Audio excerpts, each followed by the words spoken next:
喂，阿妹，你做咩喺度發吽哣啊？呢排好多人都問我哋學校喺邊度，佢哋好似都唔識得我哋學校咁嘅。邊有可能啊？我哋學校有70幾年歷史嘞喎。但係真係好多人問喎。一係我哋拍條片帶大家點樣行過嚟啦。OK 喎。3 days later，今日我同家姐嚟帶大家睇下從青茂關口到花地瑪要幾耐時間啦。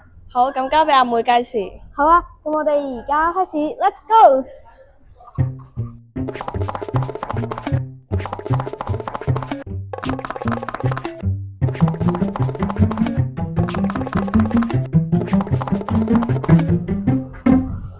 經過我哋實測，由青茂行到嚟我哋學校真係好方便好快㗎。係啊，我哋慢慢行都只係用咗7分鐘左右咋。既然嚟都嚟啦，咁我哋就帶大家入去睇下啦。 Let's go！花地瑪是一所天主教學校，在澳門已經有70多年的歷史了，是一間校風淳樸的女校。It covers K1 to Form 6, with a total of more than 2,000 students. It is a full train school that covers kindergarten, primary, and secondary levels. The school promotes bilingual education, Chinese and English, and many classes are taught in either Mandarin or English. 給到一個很好的語言環境，讓我們學習。畢業之後，無論是去國外，還是內地升學，都會輕鬆許多。The school provides on-campus lunch service from K1 all the way to secondary school.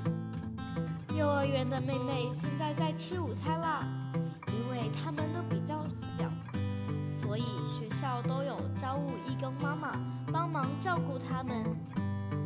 能在學校午餐，家長肯定省心多了。When I was small, I already found that the school was very beautiful. When I grew older and came to know more, I realized even more how understanding it really is. 有地面操場、室內體育館、